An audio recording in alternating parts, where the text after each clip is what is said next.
Como colher um tomate matou o jardineiro.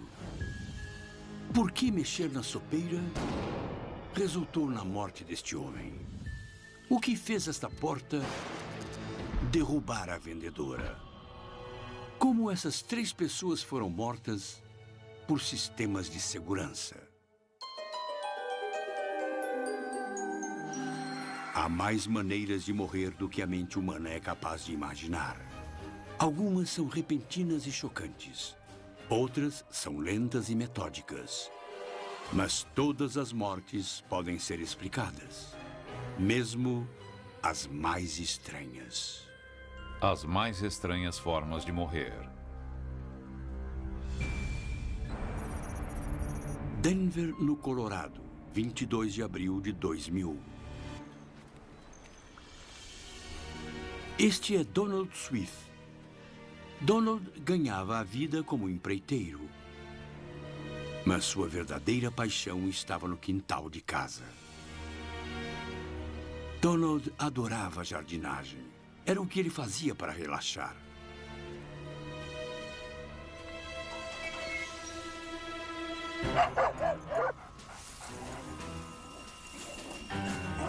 Mas seu hobby começou a gerar mais estresse do que relaxamento.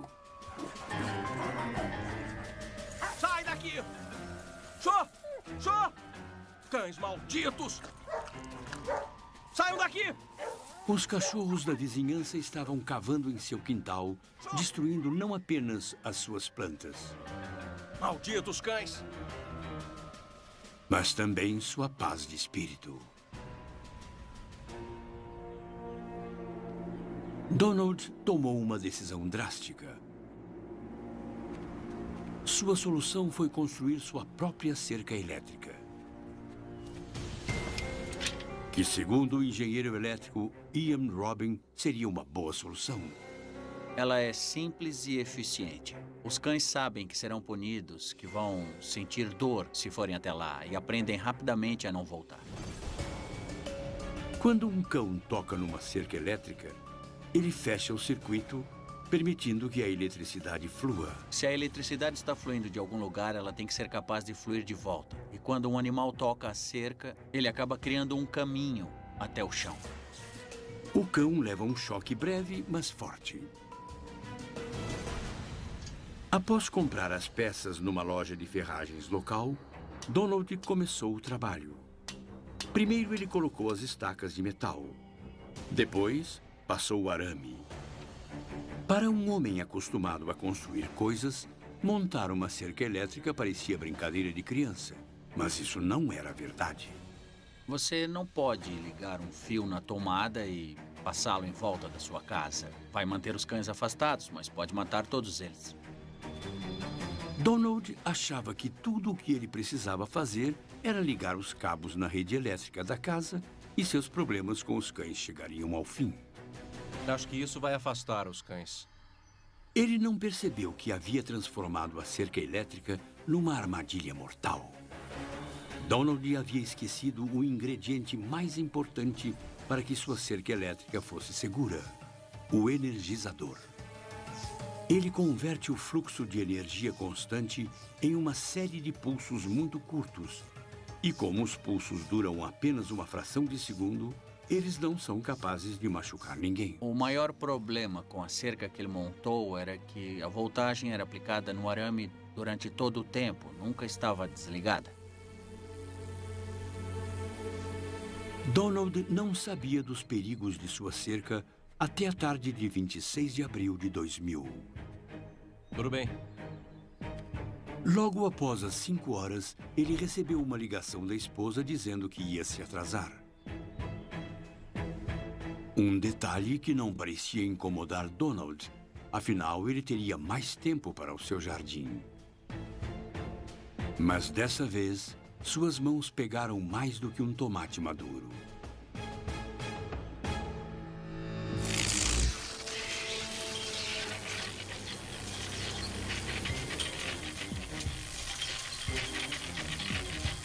Os pulsos curtos teriam permitido que Donald se soltasse da cerca.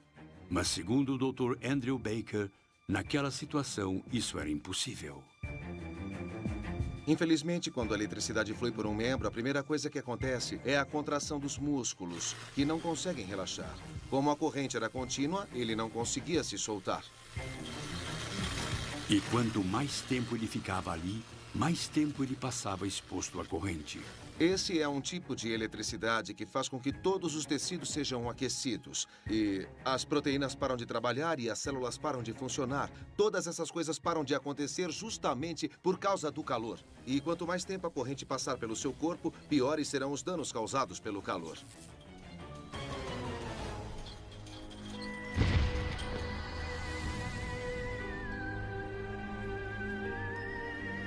Donald Swift trabalhava duro para cultivar a terra, sem perceber que poderia encontrar em seu jardim uma estranha forma de morrer. Fatos curiosos. William Gallagher construiu a primeira cerca elétrica moderna em 1936. Ele a projetou para impedir que seu cavalo arranhasse seu carro. O Border Collie é a raça de cães mais inteligente do mundo. Uma Border Collie austríaca chamada Betsy tem um vocabulário de mais de 340 palavras. Charleroi, na Bélgica, dia 20 de setembro de 2002. Este é Emile Janicourt. Como engenheiro aposentado, ele tinha muito tempo livre. Mas ninguém desconfiava de que ele estava usando seus talentos para transformar sua casa numa armadilha mortal. Emile já havia morado naquela casa com sua esposa e 14 filhos.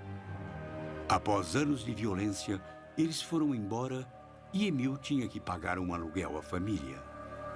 A decisão do tribunal o havia levado ao limite. Segundo um jornalista belga, Frédéric Dubois. Ele tinha que dar dinheiro para a filha para viver em sua própria casa. Ele estava com muita raiva. Foi uma verdadeira punição para ele. A vingança se tornou uma obsessão para Emile. Ele queria matar sua mulher e seus filhos. Este era o único objetivo dele. E foi justamente por isso que ele começou a colocar armadilhas por toda a casa. Sua família nunca iria visitá-lo, mas ele sabia que assim que morresse, eles entrariam pela porta da frente e ele finalmente teria sua vingança. Aquele homem era um demônio. Seu ódio era tão intenso que ele queria matar sua esposa e os seus filhos, mesmo após a sua própria morte. Ele pôs sua mente maldosa para funcionar e projetou o mais perverso dos sistemas de segurança. Emile fez com que cada armadilha disparasse uma espingarda calibre 12. Um poder de fogo suficiente para causar danos graves, segundo o técnico em explosivos Denis Doré. A espingarda calibre 12 é uma das maiores que existem. Você poderia derrubar um alce com ela. Portanto, se estiver parado em frente a uma delas, você está encrencado. Ele colocou as armadilhas onde sabia que as tentações seriam maiores. Ele prendeu uma linha de pesca transparente na tampa da caixa onde guardava dinheiro. Depois, passou a linha pelo teto e por trás de uma parede. Lá, ela se conectava a um pino de aço na espingarda, impedindo que ela disparasse. Quando a tampa fosse levantada, a linha de pescar puxava o pino, acionando a arma. Um reality show sem estrelas. Eu não ligo se as...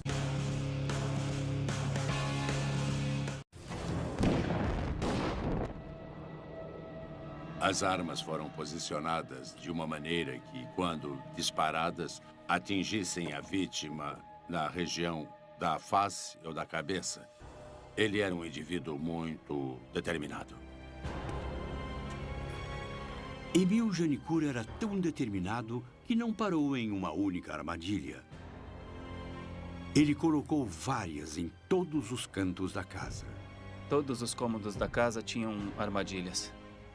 Elas estavam na sala, estavam dentro do banheiro, estavam no porão, na garagem. Todos os lugares eram perigosos para quem estivesse dentro da casa.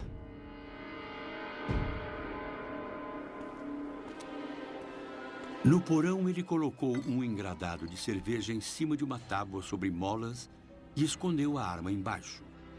A arma não dispararia imediatamente, apenas após a retirada de um determinado número de garrafas do engradado. Ele era engenheiro, portanto, tinha habilidades mecânicas e conhecimentos suficientes para manipular e fabricar esses dispositivos. Nos 4 anos seguintes, Emil Janicourt transformou sua casa num campo minado. Mover uma pilha de pratos ou pegar a lenha para a lareira podiam ser mortais.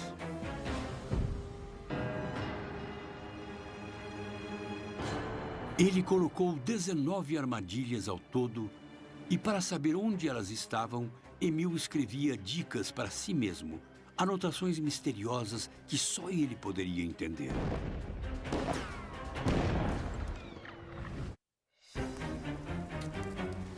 Emil Janicourt era um homem tão obcecado pela vingança que instalou 19 armadilhas nos 3 pisos de sua casa. Cada uma delas era projetada para disparar uma espingarda escondida. Todas as 19 armas estavam camufladas em alguns casos, as paredes foram cavadas e substituídas por papel de parede para esconder o cano da arma. Emil transformou sua casa num campo minado. Um perigo não apenas para convidados desavisados, mas também para o próprio Emil. Sempre que levantava de manhã e às vezes que ia dormir, ele precisava se lembrar de onde aquilo estava. A armadilha que ia selar seu destino estava bem à vista. Uma sopeira que estava em cima de uma prateleira. Ele havia prendido uma linha a uma concha de sopa. A linha estava ligada a uma espingarda modificada. Quando a concha era levantada, a arma disparava. A pressão necessária para o disparo de uma arma fica entre 2 e 3 quilos. Não é muito se usar o dedo, mas pode ser se estiver levantando uma concha de sopa. Portanto, provavelmente ele modificou o gatilho para que ficasse mais fácil ativá-lo. E ele ficou bem sensível. Fazer qualquer tipo de ajuste nessa armadilha seria um trabalho extremamente delicado. Um trabalho que exigiria um toque muito leve. Ele fez um ajuste, talvez verificando se a armadilha ainda estava funcionando.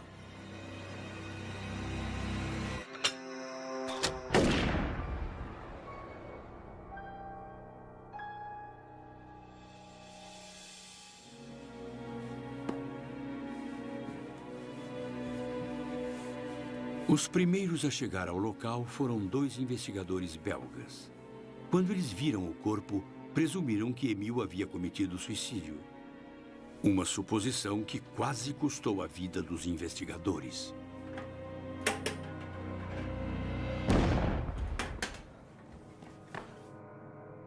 Quando o investigador abriu a caixa, ele quase morreu. Foi por uma questão de centímetros. Nas semanas seguintes, eles vasculharam a casa atrás de armadilhas. Eles agiram como se estivessem em um campo minado. Durante a guerra, foi uma loucura total. Eles encontraram todas as pistas que Emil Janicourt havia escrito, incluindo a de número 20, uma armadilha que nunca foi encontrada. A possibilidade de que ele não houvesse tido a chance de construí-la, ou ninguém jamais a encontrou. Talvez ainda haja uma armadilha na casa. Será que a 20ª armadilha de Emil não foi construída ou só não foi encontrada? Ninguém sabe. Sua inteligência perversa foi usada projetando o mais sinistro dos sistemas de segurança domiciliares. Mas, no fim, tudo o que ele conseguiu foi uma estranha forma de morrer. Fatos curiosos. Em inglês, esse tipo de armadilha é chamado de boob trap. Boob significa estúpido ou burro, surgiu em 1599. Veio da palavra espanhola bobo, que significa a mesma coisa em português. Armadilhas leves eram comuns no início do século XX. A mais popular delas era um charuto que explodia.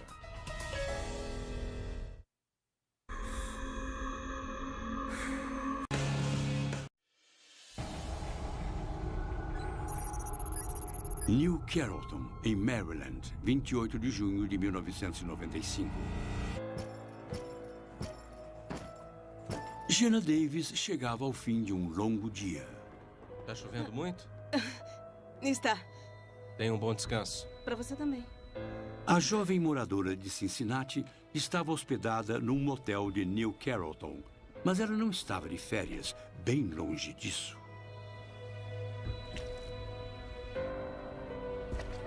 Jenna havia feito a longa viagem de Cincinnati até ali para vender assinaturas de revista.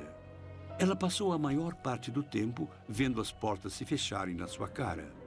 Jenna ainda não sabia, mas estava prestes a ter outro encontro com uma porta.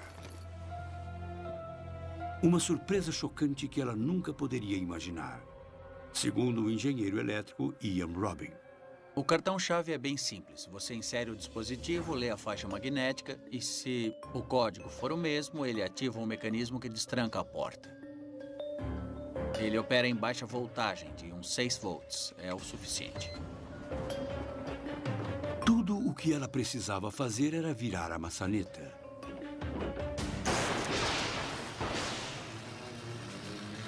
Mas no momento em que a tocou, Jenna recebeu um choque. Um choque que ela não conseguiu resistir.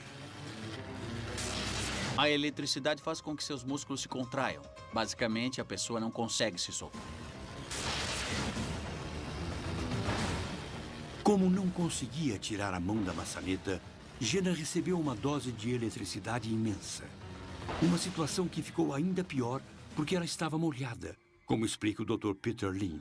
Sempre que você está molhado, atrai a eletricidade. E como ela estava molhada, mãos e pés, quando tocou a maçaneta de metal, a eletricidade a escolheu para chegar até o chão. Assim, a eletricidade passou por todo o seu corpo até chegar aos pés. O assassino parecia ser o cartão-chave. Mas com uma voltagem tão baixa, isso seria impossível. O mecanismo opera em uma voltagem muito baixa, de talvez 6 volts. Não há energia suficiente naquele mecanismo para eletrocutar alguém.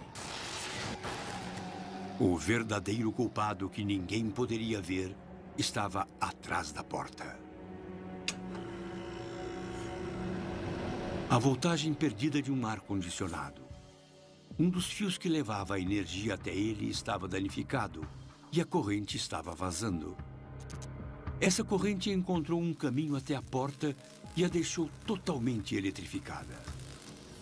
Em um prédio comercial pode haver muito metal que não vemos. E se o fio estivesse em contato com alguma coisa metálica, conectada à porta, a situação estaria criada. Enquanto a corrente viajava pelo corpo de Jenna, ela passou pelo seu coração, tornando seus batimentos cardíacos erráticos. Quando uma quantidade de eletricidade dessas passa por você, seu corpo todo fica desorganizado. Cada célula do coração começa a bater no seu próprio ritmo. Então, em vez de uma contração organizada, tudo começa a tremer.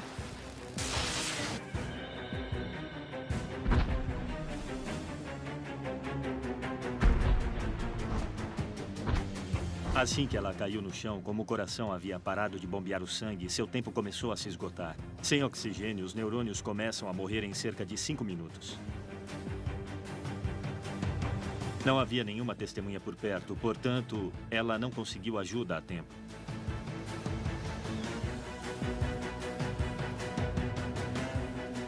Quando uma camareira encontrou seu corpo, ela já havia morrido. Senhora...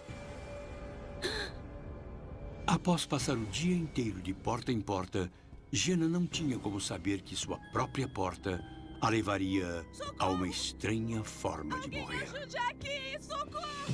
Fatos curiosos. Fechaduras e chaves de madeira eram usadas no Egito 4.000 anos atrás. A primeira fechadura considerada inviolável foi projetada em 1784. O cartão-chave ficou popular na década de 80. Hoje ele é usado por mais de 80% dos hotéis norte-americanos. Tá bom, tchau. Portanto, lembre-se, se você quer proteger as coisas que ama, garanta que uma delas seja você. Se estiver atrás de vingança, tome cuidado com seu alvo. E saiba que algumas portas não devem ser abertas. O jardineiro, o dono da casa e a vendedora. Todos eles achavam que estavam se protegendo, sem jamais desconfiar de que nem a melhor das medidas de segurança pode salvá-lo de uma estranha forma de morrer. Versão brasileira DPN Santos. Hoje, em